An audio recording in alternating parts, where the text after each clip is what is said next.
Bugünkü qonağımız AK Partiya Başkanının müavini politolog Əhəd Məmmədlidir. Əhəd müəllim, xoş gördük. Hoş geldin. Əhəd müəllim, səhər sağı bilirsiniz xoş deməzli bir sürprizlə səhəri açdı. Gördük ki, Donald Trump dünyaya ticarət müharibəsi elan edir və Azərbaycana da qarşı 10%'li rüsum tətbiq edir. Amma Rusiya heç bir rüsum tətbiq eləməyib. Tabii görürük ki, Donald Trump öz tərəfdaş ölkələri ilə, müttəfiqlərinə qarşı ciddi şəkildə gönül rüsumları tətbiq edib. Avropa İttifaqı, məsələn, Avropa İttifaqı olmazsa Amerika Birləşmiş Ştatları qlobal güc ola bilməzdi. Amma Donald Trump Rusiyaya hər hansı bir ciddi şəkildə rüsum tətbiq eləmədi. Yəni, burada Putinin Trump dostluğunun bir bariz nümunəsi kimi qeyd edək və yaxud Trumpın Rusiyanın adamı olduğunu qeyd etmək olar. Trump ile düşünmüyor. Siz deyirsiniz ki Avrupa İttifakı olmasa da Amerika gücü olmazdı. Trump da düşünüyor ki Amerika olmasa da Avrupa İttifakı olmazdı. Ona göre ikinciye kadar sizi xilas eləmişik, müdafiə eləmişik, gizləmişik, çizilmişik. Buyurun, pul xərcləyin. Amma bir məsələ də var ki, imperiyaya əgər sən deyirsən, imperiyasansa, dünya dərəcəbasınsa, sən pul xərcləməyə məcbursan. İstəyirsən ki, adamlar sənin yanında olsa, sən pul xərcləməsən. Sovetlər Birliyi elə belə durum Afrika ölkələrinə, Asiya ölkələrinə pul xərcləmirdi ki, yəni öz varlığını göstərmək.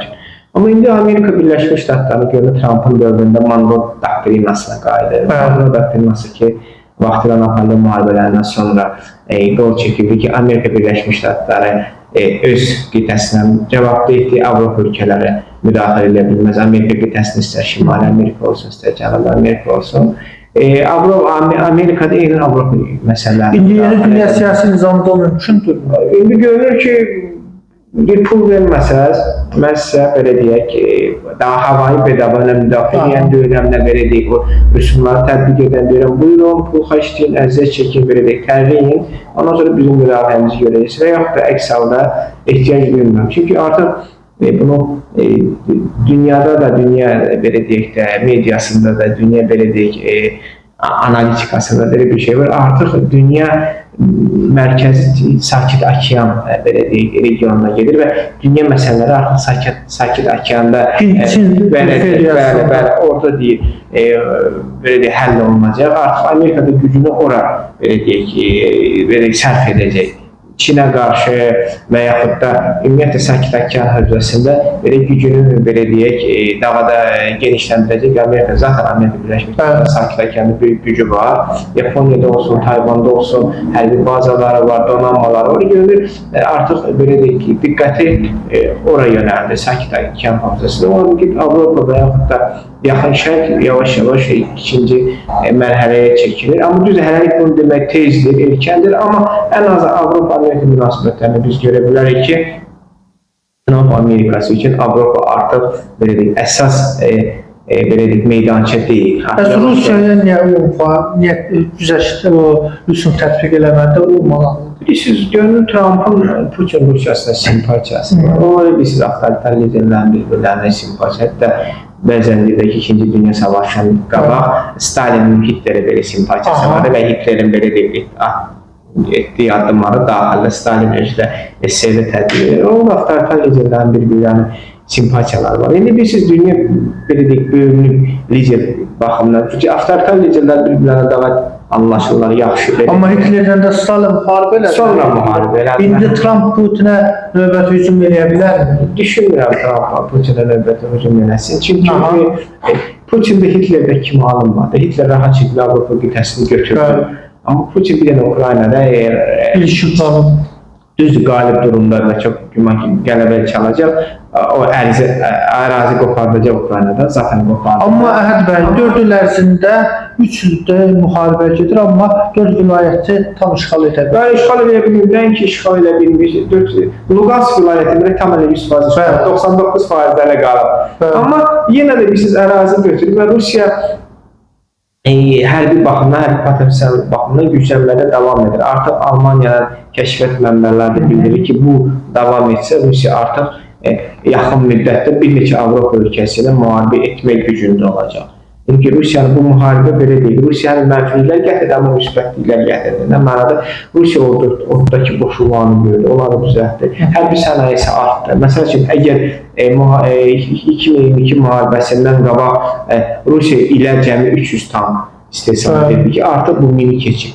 İlə bu tank istehsal edirdi. Siz Rusiyanın belə hərbi və iqtisadi cəhətdən, xüsusilə hərbi müdafiə sənayesini inkişaf etdirməsi bu Azərbaycana təhdid yaratırmı? Azərbaycana sabahları bunlar hücum işğal edə bilərmi? Yəni Azərbaycan öz orbitinə qaytara bilər? Əlbəttə cəhdlər oluna bilər. Yəni Putin Rusiyası imperialist bir ideologiyadır. O cəhdlər Azərbaycan da hərbi potensialını gücləndirməlidir. Azərbaycan da maraqlı olmalıdır ki, Türkiyə böyüməli, Türkiyə güclənməlidir ki, Türkiyənin belə deyək bir yerdə bu təhdidlərə Rusiya təhdidi olsun, İran təhdidi olsun, Amerika, Avropa, hər bir imperialist təhdidə ayaqda durmağı bacarsın.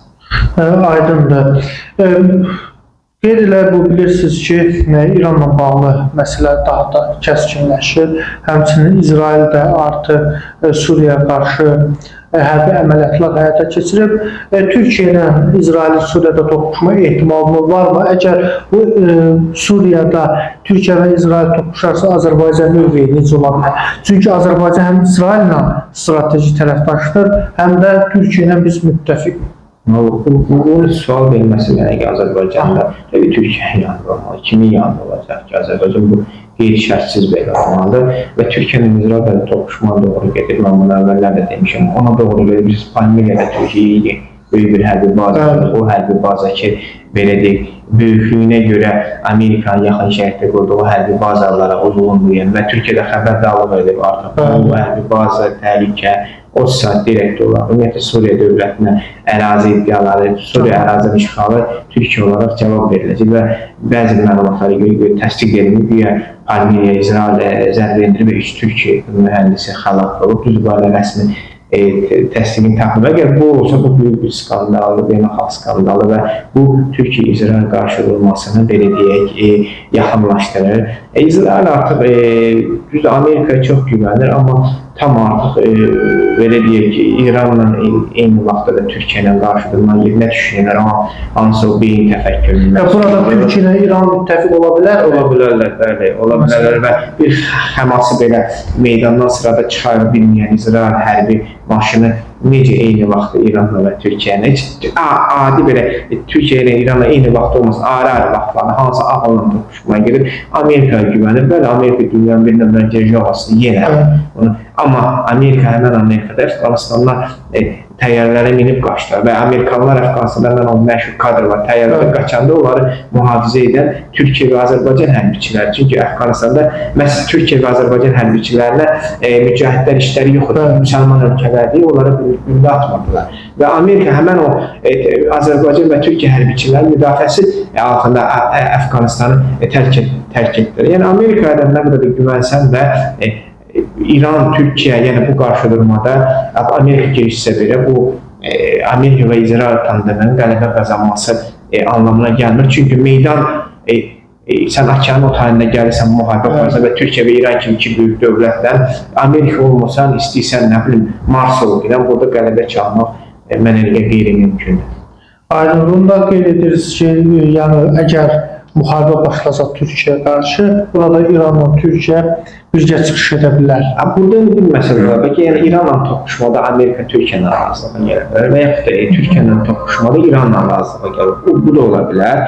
Zaten o hökmranlıq böyük məşhur deyim var, o siyasəti yerdə bilərlər. Amma bilirsiniz, İrana müdaxilə, İran bu Suriyada 3 milyon adi qaçqın Türkiyənin necə başına ağır. Amma indi görün İranda o boda qaçqın axırır. Mən Türkiyə vuram, Azərbaycan. Biz təzəlicə 1 milyon qaçqınlarla təzə yavaş-yavaş bu ağrıdan yavaş-yavaş qurtuluruq, qaçqınları öz vətənlərinə qaytarır. Fikir verin, Cənab Azərbaycan ondan o qaçqın axırır. Sizcə ABŞ belə geniş miqyaslı İrana hücum edə bilər? Düzdür, mən inanmıram.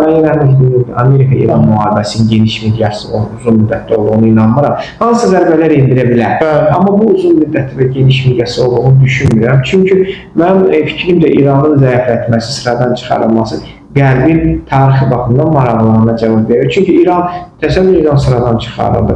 Bu istər-istəməz Türkiyənin güclənməsinə gətirib çıxarır. Bu da qərbin maraqlarına heç vaxt cavab verir. Tarixi götürsək belə, həmişə Osmanlının Avropaya ekspansiyasının qarşısını alan kimi olub, şərqdə belə deyək, İranın o vaxt Türk hökmdarları olan Türk sülalərindən Osmanlının başını qartırdılar və Osmanlı tam var gücü ilə Avropaya ekspansiya edə bilmir. Bu qərbin zaten siyasəti olub ki, İranı saxlamaq, İranı gücləndirmək, ayaqla saxlamaq ki, Türkiyənin qərbə təhlükəsinin qarşısını almaq üçün. Ona görə düşünmürəm ki, Amerika və İran arasında uzun müddətli bir müharibə olacaq. Sizcə, məsələn, bax, İran zəiflədi, onun zəifləməsi Azərbaycanın təhlükəsizlik maraqlarına cavab verir, xüsusilə Zəngəzur dəhlizi. Əlbəttə ki, İran mənim fikrimdə İran zəifləməsi, İran dağılması Azərbaycanın maraqlarına cavab verir, amma eynən Rusiyanın dağılmasıdır. Çünki biri var ki, Dağıstanla sərhəddəsən, balaca bir respublikayla, sən şimal, heç bir təhlükə yoxdur. Biri var Rusiya kimi bir nəhənglə sərhəddəsən, anladın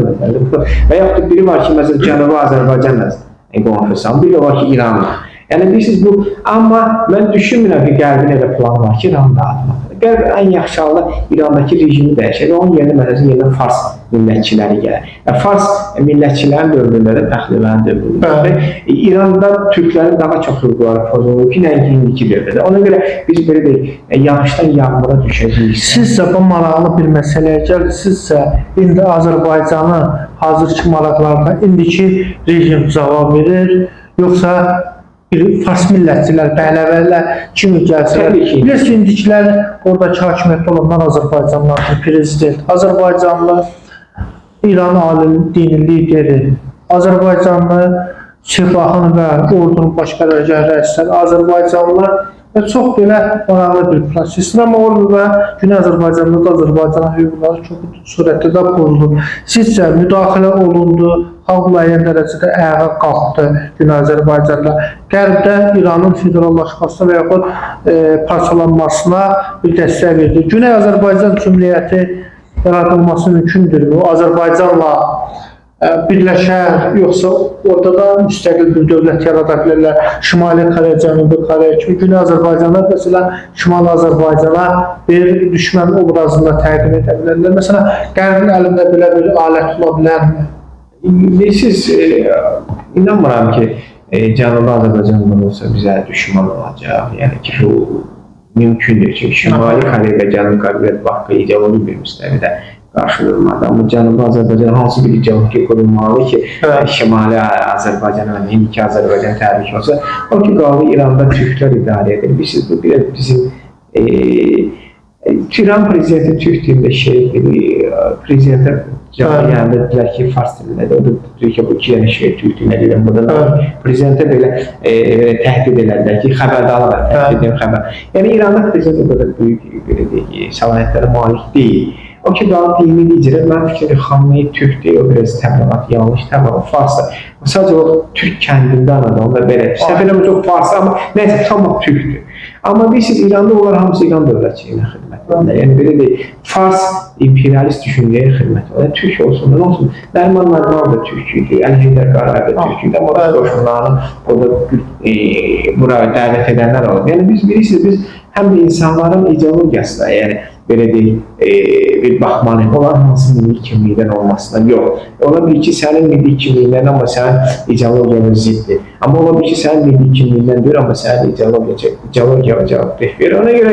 Ona görə də biz çox da belə deyil, İslam'ın abarişatsa, nə da abarişatsa, ay, o, Türkdülər, nə olsun Türkdülər. Zəngəzuru, fakt ki, biz Zəngəzuru indiyəqəndə qatər bilmiş, İran təhdid. İran deyir ki, mən Zəngəzura sən də müdaxilə edəcəm, mən orada yeridəcəm. Onda sizcə indiki mərhələdə Zəngəzurun arxa planda qalması İran faktoruna görədir? Əlbəttə ki, bilmirəm mən İran faktoruna. Tabii ikinci Qarabağ müharibəsi bu faktorda, bu şayə olmaq ki, əvvəl biz deyəndə İran sənədlər bizə dedi ki, siz şayə ilə danışırsınız, faktor. Bizim Karibik saytında video çıxdı da ki, müharibədə İran bir günlük sərhədə qonşularını yeritmişdi, sonra geri qaytardı və biz də bir gün uduzduq onda. Xəbərdarlıqdan sonra geri. Yəni, faktdır ki, indiki İran Xamneyi Türkdür, Pezişkyan Türkdür, Anəmin hamısı Türkdür, olsun Türk. Amma Azərbaycana, belə deyək, Azərbaycan əleyhinə siyasət aparırlar. Burada Azərbaycan hədə qorxu gəlirlər, şirin qulluğuna bizi göstərirlər, hədə qorxurlar və heç onu qoyabilir. Bir Ermənistan bir ictimaiyyətə bir maraqlansız görürsünüz. Bu Ermənistanda ən yaxın dövlət İran sayılır. Baxın onların siyasətçilərinə, siyasi şərhçilərinə, adi əhalidə sorğu keçir İran. Fransadan da, Rusiyadan da, Amerikadan da qalır, İranı deyirlər. Yəni İran, əgər mənim düşmanım İranı deyirsə, mən orada Türkün rəhbərlikdə olması mənə sağlığı və istiliyi var. Amma təbii ki, yenə də yağışdan yağmur məsələsi var. O konkret Fars şahinistləri gəlsə, Fars millətçiləri gəlsə, bunlar durumlardır ki, Aydındır.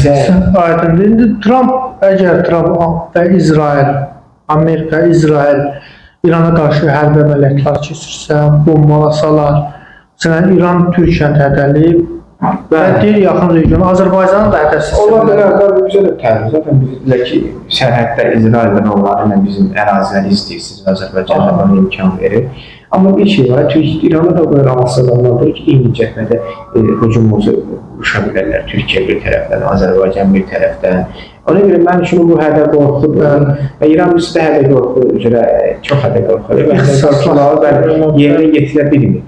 Ona görə düşünürəm bu hədə qorxudur. Amma onu da deyim ki, İran da rahat loxma olmayacaq Amerika və İsrail üçün. İran böyük sürüdür. Yəni boğazda Əfqanistandan və İraqdan böyük sürüdür. Ona görə onu Amerika və İsrail udmağa çalışsa boğazlarında qala bilər. Onu da biz belə nəzərimizdən keçirir. Çünki elə nə qədər də biz İran'a belə tənqid edəsək olan siyasətlə qarşı çıxsaq ki, İranın uzun mənzilli raketlərindən tutmuş kifayət qədər güclü ordusu var. Düzdür, bəzən göstərdiyi kimi İran ordusu məğlub edilməzdir və s. Elə də deyil. İran ordusunda kifayət qədər boşluqlar var. Hansı ki, biz onların hərbi təlimlərini verirdik. Səhvən götürüb təyyarə vururdular, özlərinə. O da var. Amma İran da deyilən kimi, aynən bunlar Aftafadan başqa heç nə istehsal etmirlər. O da elə deyil. İran məsələn uzun mənzilli raketlərdən tutmuş, kifayət qədər ordusu silahlanmış və Çin və Rusiyanın dəstəyini, Şimali Koreyanın dəstəyini nəzərə alsaq İran ordusu balaca və asan loxma olmayacaq. Aydındır.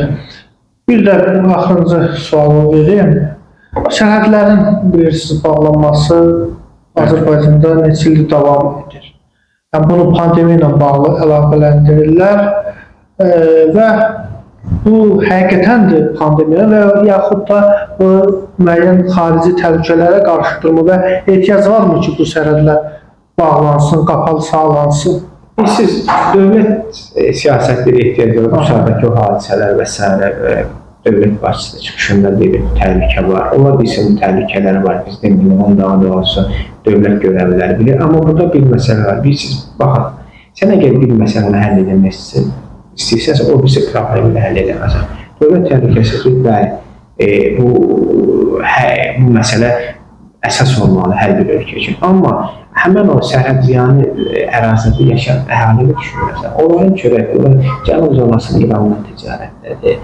Şimal zonası Gürcüstanla və yaxud da Rusiyanın ticarətləri, sərhədlər açıq olandır. İndi sərhədlər bağlıdır, adamlar deyirlər ki, bizim çörəyimiz kəsilir. Onda bizim dövlət özü baxmalı, hökumət özü baxmalı.